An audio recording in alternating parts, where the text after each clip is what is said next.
Saudara, mari kita bersatu di dalam doa. Bapa di sorga, kami bersyukur atas anugerah-Mu, kebaikan-Mu, pemeliharaanmu di dalam kehidupan kami.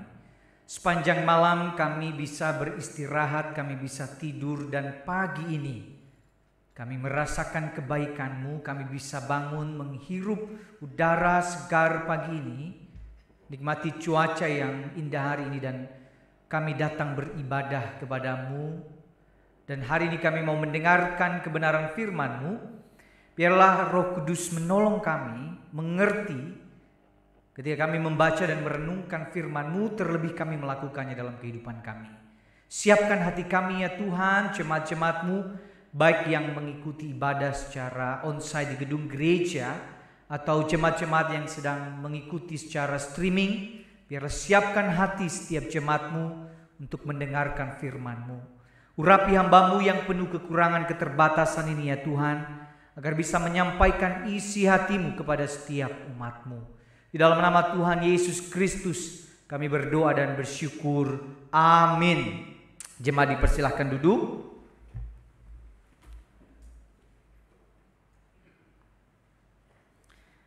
Selamat pagi Bapak Ibu Saudara-saudari. Hari ini kita bersama-sama saudara-saudara akan merenungkan satu bagian firman Tuhan, saudara. Dengan tema saudara, ini masih lanjutan tentang seri transformasi rohani, yaitu transformasi pikiran. Secara khusus saya akan mengangkat isu tentang bagaimana mengatasi overthinking, saudara-saudara. Mari kita mendasari pembacaan firman Tuhan pada hari ini dari 1 Petrus. Saudara, mari kita buka Alkitab kita dari 1 Petrus. Pasalnya yang kelima, ayat yang ke-6 hingga ayatnya yang ke-11. 1 Petrus pasal 5 ayat 6 hingga ayatnya yang ke-11. Saudara, kalau sudah menemukan, mari baca bersama-sama bagian ini. 1 Petrus pasal 5 ayat 6 hingga ayatnya yang ke-11. 1, 2, 3. Karena itu rendahkanlah dirimu di bawah tangan Tuhan yang kuat, supaya kamu ditinggikannya pada waktunya. Serahkanlah segala kekhawatiranmu kepadanya, sebab Ia yang memelihara kamu. Sadarlah dan berjaga-jagalah, lawanmu si iblis berjalan keliling sama seperti singa yang mengaum-ngaum dan mencari orang yang dapat ditelannya. Lawanlah dia dengan iman yang teguh, sebab kamu tahu bahwa semua saudaramu di seluruh dunia menanggung penderitaan yang sama. Dan Allah sumber segala kasih karunia yang telah memanggil kamu dalam Kristus kepada kemuliaannya yang kekal akan melengkapi, meneguhkan, menguatkan dan mengokohkan kamu. Sesudah kamu menderita seketika lamanya, Ialah yang mempunyai kuasa sampai selama-lamanya. Amin. Saudara-saudara, pikiran adalah sesuatu yang sangat penting di dalam kehidupan kita. Pikiran itu penting, pikiran itu dahsyat, pikiran itu hebat sekali. Dari pikiran muncul karya yang hebat, saudara-saudara. Kemajuan teknologi saat ini adalah buah dari pikiran-pikiran orang-orang yang memikirkan dengan sangat baik sekali bagaimana memajukan satu budaya di seluruh dunia. Kita bisa di tempat ini dalam sebuah bangunan dengan segala peralatan fasilitas di dalamnya, ada orang yang memikirkannya. Pikiran itu hebat, pikiran itu dahsyat, dan pikiran itu amat sangat penting, saudara-saudara. Tetapi saya sekarang tidak ingin mengatakan bahwa pikiran itu segala-galanya, karena salah satu gerakan zaman baru yang mereka populerkan adalah pikiran itu sebagai pusat dari segala-galanya. Maka kan saudara, populernya pemahaman misalnya begini ya, kamu pikirkan, kamu punya rumah segede ini, kamu pikirkan terus-menerus maka kamu nanti akan mendapatkannya. So itu keliru, saudara ya. Bukan seperti itu pikiran yang dimaksudkan di dalam Alkitab, karena seharusnya pikiran itu merujuk kepada apa yang Tuhan mau harusnya, bukan apa yang saya mau. Ya, terlalu humanis sekali. Tetapi sudah di tengah kehebatan pikiran, pentingnya pikiran dalam kehidupan kita, pikiran juga bisa sangat punya dampak buruk, bahaya sekali. Pikiran itu bisa memiliki masalah persoalan yang sendiri-sendiri, saudara-saudara. Apalagi di masa pandemi ini, persoalan pikiran itu sering sekali menjadi masalah di masa-masa sekarang. Saudara, maka inilah yang ingin kita bahas ya, mulai dari isu yang saya sebut ya, kita sering dengar yang istilah overthinking itu, saudara. Ya, pikiran yang berlebihan, ya, pikiran yang berlebihan. Saudara-saudara, overthinking ya di dalam salah satu website sudah didefinisikan seperti ini ya. Saya ambil dari Allo Dokter, dikatakan seperti ini. Overthinking adalah istilah untuk perilaku memikirkan segala sesuatu secara berlebihan. Hal ini bisa dipicu oleh adanya kekhawatiran akan suatu hal, mulai dari masalah sepele dalam kehidupan sehari-hari, masalah besar hingga trauma di masa lalu yang membuat kamu tidak bisa berhenti memikirkannya. Saudara, ini adalah hal yang sangat dekat dengan kita sebenarnya. Bahkan orang banyak bergumul dengan hal ini ya, overthinking. Orang terlalu berlebihan memikirkan sesuatu padahal itu sudah berlalu. Dia mengatakan, aduh andai saja saya tidak menikah dengan orang ini, andai saja menikah dengan pejabat, misalnya mungkin hidup saya nggak akan seperti ini. Andai saja dulu saya tidak memutuskan keputusan ini, itu dia akan pikirkan yang lalu-lalu. Lalu dia akan pikirkan ke depan, andai saja, bagaimana seandainya, mungkin saja. Dan dia terlalu melebih-lebihkan pikirannya sampai dia tidak menghidupi realitas masa sekarang dengan nyata sekali. Nah, saudara-saudara, contohnya misalnya begini ya, contohnya ya. Ada seorang misalnya sakit kepala. Saya sakit kepala ini. Sakit kepala ya. Lalu dia mulai mikir, aduh sakit kepala. Baru saya lihat di TV, ada orang kena tumor otak. Gejalanya sakit kepala. Lalu dia mulai mikir, sudah, waduh nanti kalau saya tumor otak, gimana proses masuk rumah sakit? Saya nggak punya asuransi. Waduh, saya punya BPJS, tapi kalau BPJS kan katanya susah. Aduh, nanti susah kalau tiba-tiba masuk ke dalam rumah sakit. Pas di situ lagi parah-parahnya, saya nggak punya kamar, nggak ada ruangan. Aduh, gimana nanti tiba-tiba masalahnya besar, saya punya tanggungan ini, punya tanggungan itu. Bagaimana dengan anak-anak saya dan sebagainya. Lalu dia dengar tetangganya kena tumor otak. Pas dioperasi meninggal. Lalu dia bilang, ya Tuhan, jangan-jangan ini adalah waktu saya untuk kembali kepada Tuhan. Sudah sakit kepala, lalu udah mulai mikirnya kemana-mana, saudara-saudara. Dan banyak orang seperti itu sebenarnya. Sederhana sakit kepala, ibu sakit kepala, mending ibu tidur dulu ya. Nggak harus minum obat sebenarnya. Tidur dulu, istirahat. Karena ibu terlalu banyak pikiran ya. Saudara-saudara, ada satu cerita begini ya, seorang ibu telepon seorang pendeta, Bapak pendeta, saya dikhawatir sama anak-anak saya, Bapak pendeta. Saya takut mereka mendapatkan pasangan yang gak tepat nanti. Kalau menikah, mereka menikah dengan orang yang gak benar, Bapak pendeta. Oh iya betul ya Bu ya, makanya ini memang harus kita hati-hati memilih pasangan untuk anak-anak kita.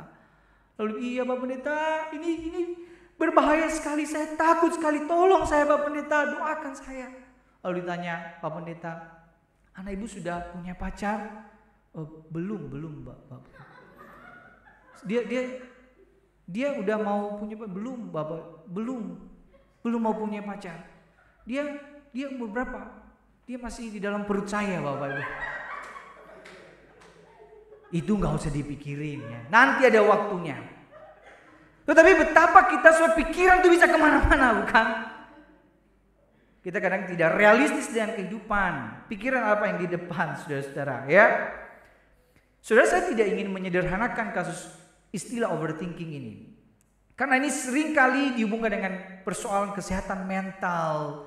Ada banyak isu di balik istilah ini.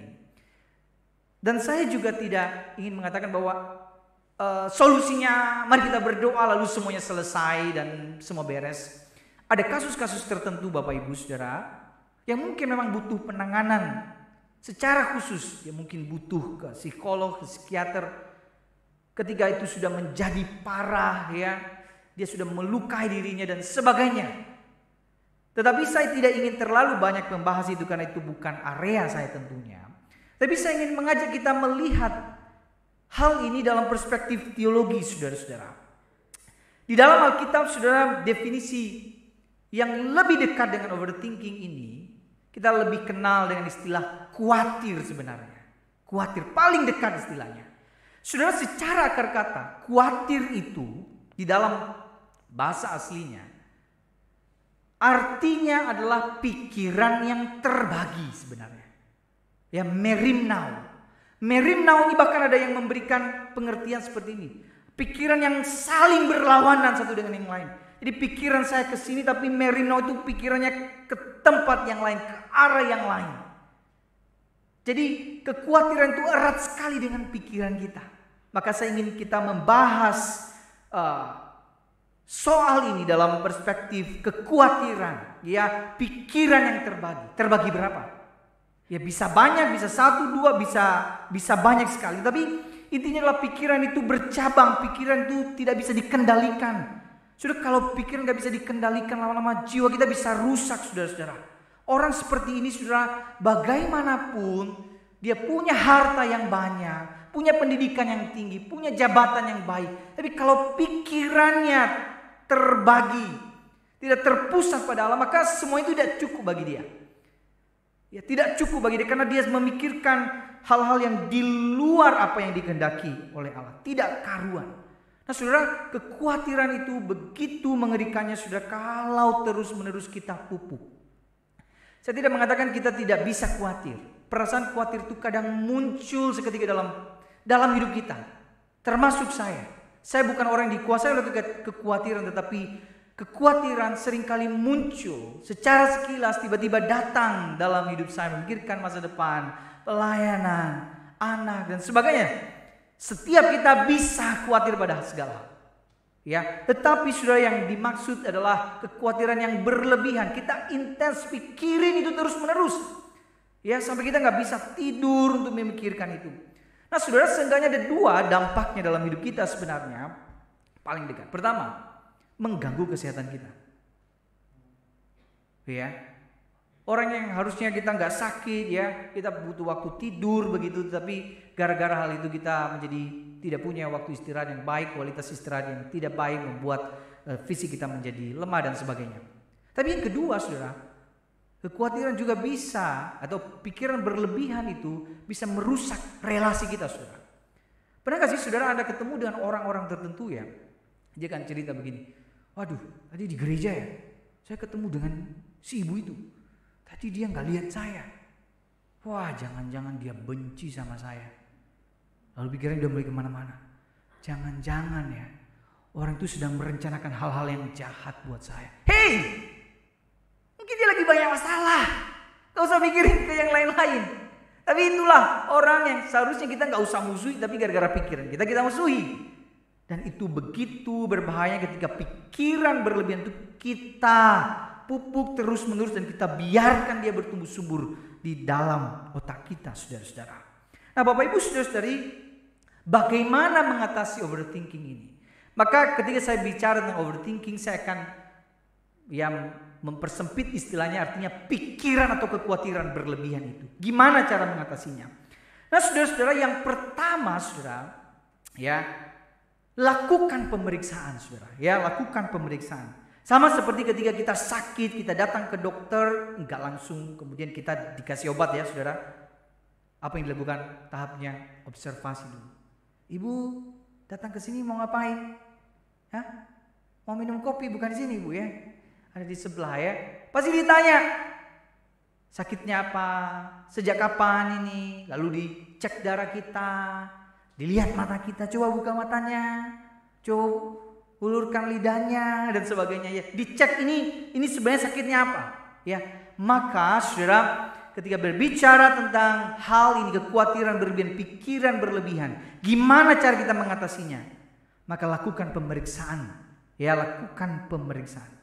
Saudara, maksudnya apa? Lakukan pemeriksaan, kenali berhala di dalam diri, ya, kenali berhala di dalam diri. Kenapa ini kaitannya erat dengan berhala dalam diri? Karena begini, Bapak Ibu, kekhawatiran yang berlebihan bisa menjadi sinyal berhala yang ada dalam diri kita. Ini bisa jadi sinyal-sinyal bahwa kita tuh sedang punya Tuhan yang lain dalam diri kita sebenarnya.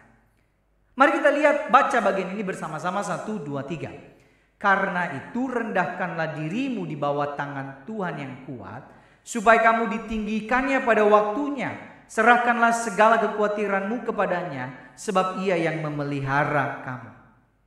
Saudara, kalau kita lihat dalam terjemahan bahasa Indonesia, berapa kata perintah di sini? Berapa? Kalau pakai istilah lah itu berarti sebenarnya 2 ya. Rendahkanlah dan serahkanlah. Tetapi sebenarnya kalau kita lihat bahasa aslinya cuma 1. Rendahkanlah dirimu. Sedangkan kata serahkanlah segala kekhawatiranmu bukan kata perintah. Jadi sebenarnya yang perintah di dalam bagian ini adalah rendahkanlah dirimu. Lalu gimana caranya? Ya dengan serahkan segala kekhawatiran. Nah, saudara, menarik ya bahwa ketika kita merendahkan diri, memberi diri pada titik terendah, aku bukan apa-apa, aku bukan siapa-siapa, aku ini hanya hamba, aku tidak bisa apa-apa tanpa Tuhan. Disitulah kita bisa menyerahkan segala kekhawatiran kita. Maka orang yang, kalau dibalik begini, apakah orang yang meninggikan dirinya bisa menyerahkan kekhawatirannya sama Tuhan? Enggak bisa. Orang sombong tidak bisa menyerahkan kekhawatirannya sama Tuhan. Orang yang rendahkan dirinya, rendah hati, orang yang betul-betul pada titik aku bukan siapa-siapa, aku bukan apa-apa tanpa Tuhan, bisa sanggup menyerahkan segala kekhawatirannya sama Tuhan. Sehingga saudara, kalau kita punya kekhawatiran banyak, lalu kita nggak benar-benar mau serahin sama Tuhan, jangan-jangan itu sombong, merasa diri hebat, merasa diri ini kuat, dan menganggap bahwa aduh, aku nggak usah kasih semuanya sama Tuhan, aku masih bisa kontrol ini semua. Jadi jangan-jangan berhala kita kesombongan, rasa kontrol atas diri kita, saudara-saudara. Ya, contoh ya, saudara-saudara ya. Kenapa erat sekali kekhawatiran itu menyingkapkan berhala dalam diri kita? Misalnya begini, kalau kita begitu stresnya dengan omongan orang misalnya, ya apa saja lah ya, kita tiba-tiba kita diomongin lah, kita dikritik lah, ya misalnya kita pelayanan lalu kita dikritik, aduh suaramu tadi kayak gini ya, kenapa kayak gitu, kenapa tampilanmu kayak gini. Sudah lalu kita pulang ke rumah, sudah seharian gak makan, gak bisa tidur malam, kita jadi kepikiran terus. Jangan-jangan saya berhala dalam diri kita itu pengakuan, penerimaan orang. Ya, keberhargaan diri kita ditentukan oleh apa yang orang lain ngomong. Jangan-jangan loh ya. Lalu saudara, misalnya contoh yang lainnya, kalau kita terlalu mengkhawatirkan anggota keluarga kita, ya untuk taraf tertentu ya, it's okay ya. Tetapi kalau berlebihan sampai kita proteksi dia dengan sebegitunya tanpa memberi kebebasan kepada suami kita, anak kita dan sebagainya. Apalagi istri sama suami, apa-apa curiga, wah ini papa kok sampai jam segini masih belum pulang. Wah jangan-jangan selingkuh ya. Atau apa nih dan sebagainya.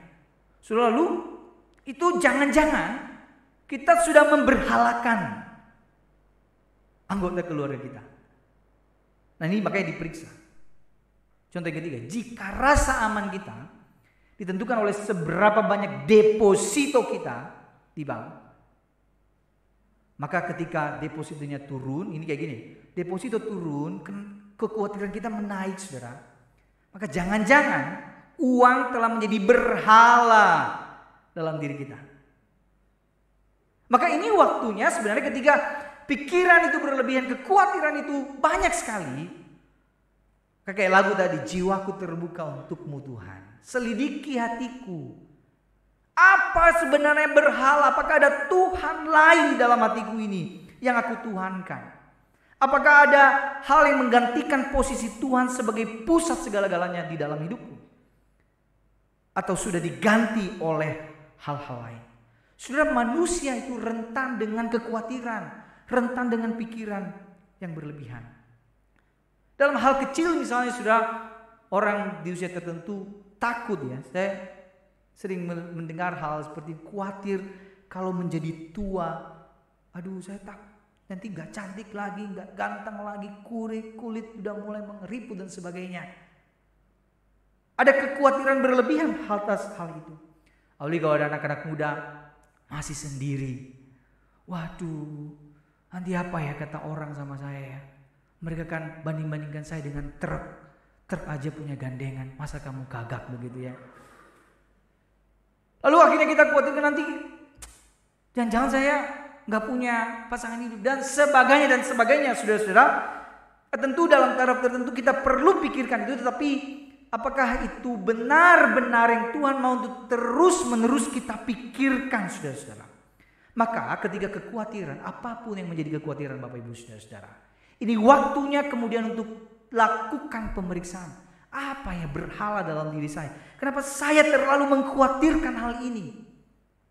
Maka pertanyaan Yesus saya pikir relevan buat kita di dalam Matius. Dia katakan, kita baca sama-sama 1, 2, 3. Siapakah dari kalian yang dengan kekhawatirannya dapat memperpanjang umurnya biarpun sedikit? Apakah dengan kekhawatiran pikiran yang berlebihan itu bisa membuat masalahmu selesai? Kalau engkau mengkhawatirkan hutangmu 100 juta misalnya saudara, lalu dan mengkhawatirkannya, oh ya semakin saya khawatirkan hutang saya akan semakin lunas. Andai saja seperti itu, saya juga mau saudara. Tapi nyatanya kan kagak saudara-saudara ya. Rasanya dengan kita tidak misalnya gini, gara-gara hutang banyak kita gak bisa tidur. Apakah dengan tidak mau tidur, tidak bisa tidur, hutangmu besok kamu bangun lunas? Enggak juga. Sama sekali enggak. Jadi Yesus sendiri melihat kekhawatiran itu sebenarnya gak ada gunanya. Ya gak ada gunanya, gak ada manfaatnya. Gak ada manfaatnya sama sekali. Maka saudara-saudara ketika itu muncul dalam pikiran kita, terlalu berlebihan, mengkhawatirkan sesuatu, lakukan pemeriksaan. Ya, observasi, kenali berhala dalam diri. Ambil waktu, renungkan sejenak. Kenapa saya terlalu memikirkan secara berlebihan? Kenapa ya Tuhan? Apa sebenarnya berhala dalam diri saya? Nah, yang kedua saudara, setelah kita lakukan pemeriksaan, biasanya apa? Kalau ke dokter. Nah, sebelum kasih obat ya, Ciri ini udah mau langsung minta obatnya. Tenang ya Ci ya. Ada satu lagi nih, yaitu hindari pantangan. Ya saudara-saudara, ini dulu dikasih tahu ya. Pak, ini misalnya gini, Bapak darah tinggi. Wow, pantangannya apa tuh kalau darah tinggi saudara? Hah? Garam, jangan berlebihan ya. Terus apa lagi? Lemak berlebih ya. Samcan yang lemak-lemaknya jangan terlalu banyak begitu saudara-saudara. Minuman kaleng terlalu banyak, gulanya dikurangi. Alkohol jangan saudara-saudara. Ya, kalau diabetes, kolesterol, aduh kurang-kurangi makan jeroannya Pak ya. Pantangnya dihindari. Nah ketika kita kemudian tidak mau mengikuti anjuran itu, sudah maka siap-siap saudara ya. Ya siap-siap. Saudara-saudara hindari pantangan. Maka ketika kita saudara bicara tentang pikiran berlebihan, kekhawatiran berlebihan itu, hindari pantangannya apa saudara? Yaitu waspada terhadap godaan si iblis. Hati-hati dengan godaan si iblis. 1 Petrus 5 ayat 8 baca sama-sama 1, 2, 3. Sadarlah dan berjaga-jagalah lawanmu si iblis. Berjalan keliling sama seperti singa yang mengaum-ngaum dan mencari orang yang dapat ditelannya. Saudara, iblis digambarkan sebagai singa. Kenapa bukan kucing?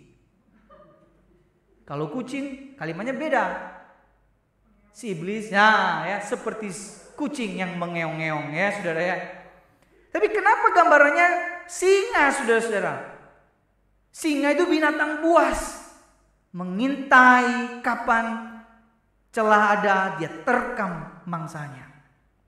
Saudara-saudara, beberapa waktu yang lalu di awal-awal tahun itu kan ada sempat video viral di Taman Safari. Singa nabrak mobilnya rusak.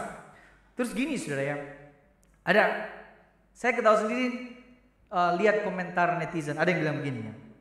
Dia bilang begini, saudara, tumben pemilih gak keluar marah-marah.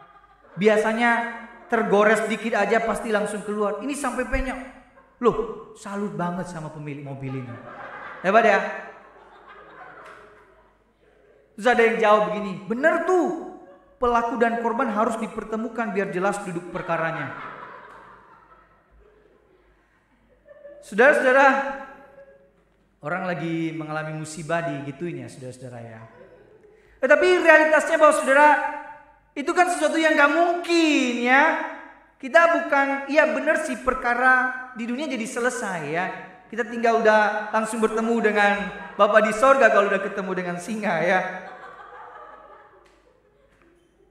Tapi gambaran singa yang mengaum-ngaum itu saudara, itu gambaran si iblis.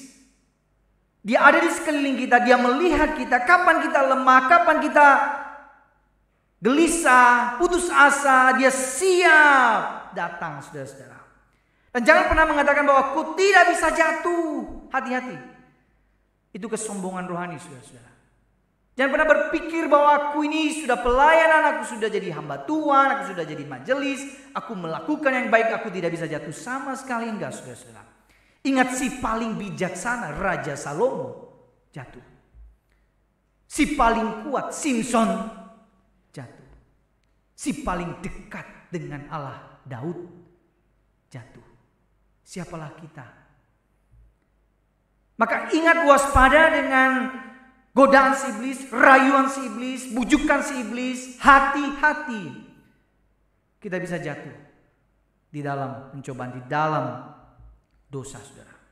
Maka kekhawatiran itu saudara, kekhawatiran yang berlebihan itu seperti membangun sarang buat si iblis dalam pikiran kita. Jadi kita sengaja memberikan dia tempat untuk mengganggu pikiran kita, merusak pikiran kita, membawa kita terjerumus di dalam dosa. Maka orang yang terlalu khawatir berlebihan, dia sedang memberi sarang bagi si iblis. Silahkan iblis, tinggal bersamaku, isi pikiranku. Ini tempatmu. Dan itulah hati-hati, waspada saudara, waspada. Tadi yang pertama sudah lakukan pemeriksaan, kenali berhala dalam diri. Apa? Yang kedua, hindari pantangannya, ya. Hindari pantangannya, waspada godaan iblis. Nah, yang ketiga nih, obatnya. Saudara, ini resep obatnya, Bapak Ibu, ya. Resep obatnya apa? Resep obatnya adalah percaya penuh pada Allah. Resep obatnya percaya penuh pada Allah. Ini obat ampuh dan manjurnya saudara-saudara luar biasa. Ketika pikiran kekhawatiran itu berlebihan, obatnya percaya penuh pada Allah. Kapan diminumnya Losinus? Bukan 1 kali sehari, bukan 3 kali sehari, bukan sekali seminggu. Setiap detik, setiap saat, setiap hari, selamanya percaya penuh sama Tuhan. Ini manjurnya luar biasa saudara. Kita bisa menang atas godaan si iblis dan juga kekhawatiran dan pikiran-pikiran yang berlebihan. Maka mari lihat bagian ini Bapak Ibu. Kita baca sekali lagi 1, 2, 3. Karena itu rendahkanlah dirimu di bawah tangan Tuhan yang kuat, supaya kamu ditinggikannya pada waktunya. Serahkanlah segala kekhawatiranmu kepadanya, sebab ia yang memelihara kamu. Saudara perhatikan bagian ini. Karena itu rendahkanlah dirimu di bawah tangan Tuhan yang kuat. Dan kamu ditinggikan pada waktunya. Serahkan segala kekhawatiranmu kepadanya, sebab ia yang memelihara kamu. Saudara, kata serahkan itu di dalam bahasa aslinya katakan lemparkan semuanya kekhawatiranmu kepada Tuhan. Dan dikatakan kenapa kita perlu lemparkan semuanya sama Tuhan? Karena Tuhan itu kuat. Tangan Tuhan kuat saudara-saudara. Tangan saya lemah. Saya tidak bisa menggenggam seluruh kekhawatiran saya. Tapi tangan Tuhan sangat-sangat kuat. Ia bisa menggenggam itu. Ia bisa memegangmu. Apa yang kau pikirkan itu masih sanggup untuk dia menolongmu. Maka tidak bisa diragukan. Tangan Tuhan itu kuat sekali.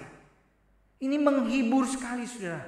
Ini meneguhkan kita bahwa kita punya Tuhan yang kuat. Dan dia sanggup menolong kita di tengah-tengah berbagai kekhawatiran, pikiran-pikiran kita terhadap sesuatu. Saudara, lalu dilanjutkan seperti ini Bapak Ibu ya. Tuhan itu kemudian tangan Tuhan yang kuat, ditinggikan pada waktunya. Ya, serahkan kekhawatiranmu kepadanya sebab Ia yang memelihara kamu. Artinya saudara, kita percaya Tuhan pegang kendali hidup saya dan Tuhan mengasihi saya. Ia memelihara, Ia menjaga saya, Ia mengasihi, dan saudara tidak perlu bertanya apakah Tuhan mengasihi saya.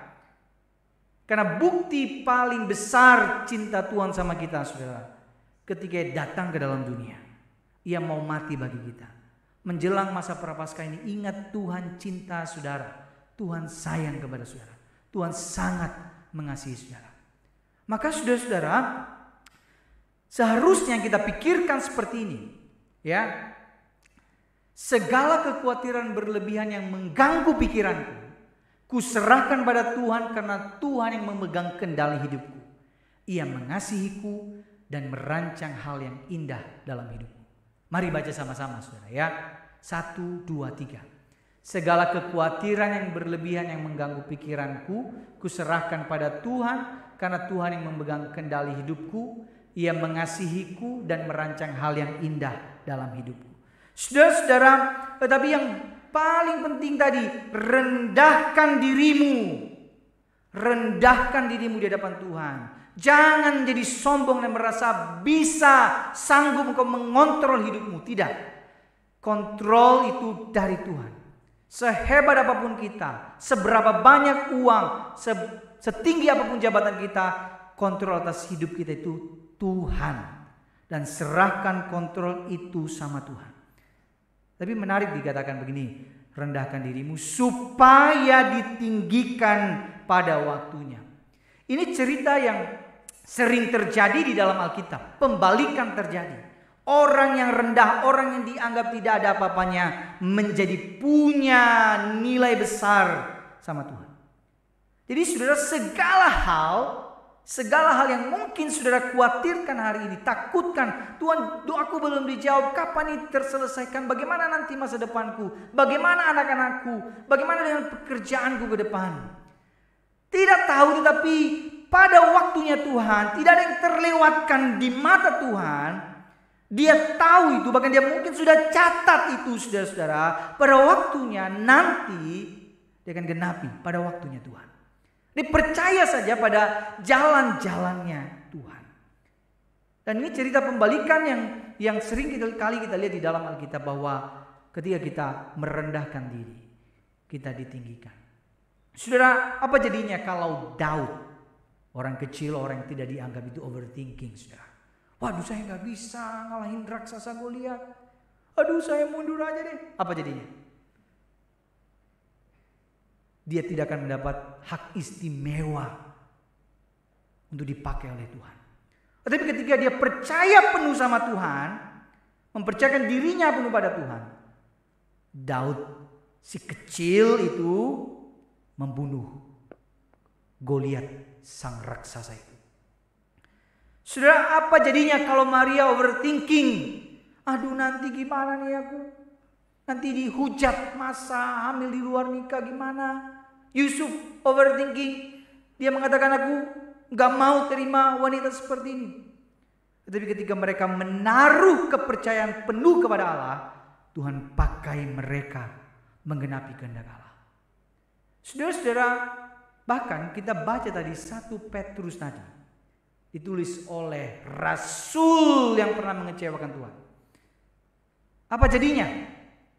Kalau dia overthinking, dia menjadi sangat hidup dalam masa lalunya. Aduh, aku menyesali segala dosaku, penyangkalanku sama Tuhan. Mungkin dia akan hidup terus seperti itu. Tapi ketika dia percaya penuh kepada Allah, dia mau menggembalakan domba-domba Allah, maka Tuhan mau pakai orang seperti Petrus dan para murid-murid yang lainnya. Saudara-saudara, maka ketika kita mengalami berbagai pikiran-pikiran berlebihan, kekhawatiran-kekhawatiran berlebihan, Tuhan panggil kita, rendahkan dirimu. Jangan merasa sok hebat. Satu sisi tanganku kuserahkan sama Tuhan masalahku, tapi tanganku yang lain masih pegang sekarung persoalan lain. Jadi seolah-olah saudara kita nggak percaya bahwa Tuhan kita kuat, tangannya kuat, dia sanggup. Kenapa nggak percayakan seluruhnya sama Tuhan? Karena itu yang dia mau. Bukan berarti kita menjadi pasif setelah itu, tetapi itu bukti keyakinan kita, hidupku dalam tanganmu Tuhan. Engkau pegang kendali hidupku. Engkau rancang yang indah dalam hidupku. Aku tahu engkau genapi yang baik dalam hidupku. Sehingga saudara-saudara, si iblis salah satu yang dia lakukan adalah dia mengganggu fakta ini. Orang yang overthinking selalu berdiri di atas asumsi-asumsi, bukan pada fakta. Faktanya Tuhan sayang kita, Tuhan rancang yang indah dalam hidup kita, dan Tuhan pegang kendali hidup kita. Jangan sampai kebenaran itu diragukan karena iblis mengatakan Tuhan gak sayang kamu, Tuhan gak rancang yang baik buat kamu. Saudara, itu salah. Itu godaan iblis. Karena Tuhan itu baik, Tuhan pegang kendali hidupmu, dan Tuhan rancang hal yang indah dalam hidupmu. Maka saudara-saudara, saya ingin menutup dengan satu kutipan di dalam satu buku Gary Edelman yang berjudul Don't Give Up. Dia mengatakan seperti ini, saudara. Dalam kesepian ada kesempatan untuk menemukan kehadirannya. Dalam ketakutan ada kesempatan untuk menemukan damainya. Dalam kelemahan ada kesempatan untuk menemukan kekuatannya. Dalam kepedihan ada kesempatan untuk menemukan kasih karunia-Nya. Dalam kegelapan ada kesempatan untuk menemukan terangnya. Saudara-saudara, mari datang kepada Tuhan. Tuhan, aku akui betapa hinanya aku, betapa banyak hal yang aku tidak sanggup kontrol dalam hidupku. Betapa lemahnya aku, betapa tiada berdayanya aku. Aku mau datang menemukan Engkau di tengah-tengah situasi yang begitu sulit dan mengkhawatirkan itu. Saudara-saudara, biar Tuhan menolong kita untuk melakukan kebenaran firman Tuhan ini. Mari kita berdoa, saudara-saudara. Saya mengajak kita, Bapak Ibu saudara-saudari, ambil waktu secara pribadi di hadapan Tuhan. Mari datang kita mengakui apa yang menjadi kekhawatiran kita, pikiran-pikiran yang tidak berkenan di hadapan Tuhan, pikiran yang berlebihan kita, persoalan-persoalan kita, kelemahan kita. Datang dan akui pada Tuhan, dan mohon Tuhan untuk berbicara kepada saudara melalui firman-Nya. Silakan ambil waktu berdoa secara pribadi.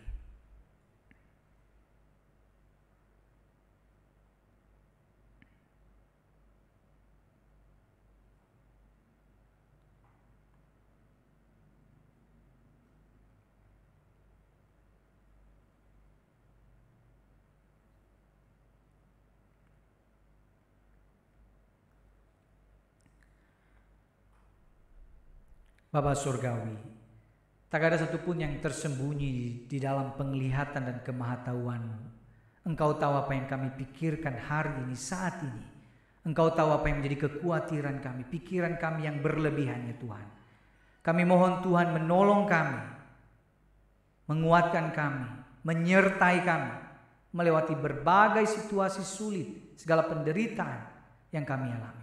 Segala kekhawatiran itu kami lemparkan, kami serahkan kepada Tuhan. Kami percaya tangan Tuhan yang kuat itu sanggup menolong, menopang, dan menguatkan setiap kami. Terima kasih Bapa, biarlah firman-Mu terus berbicara kepada setiap umat-Mu. Di dalam nama Tuhan Yesus Kristus kami berdoa dan bersyukur. Haleluya. Amin.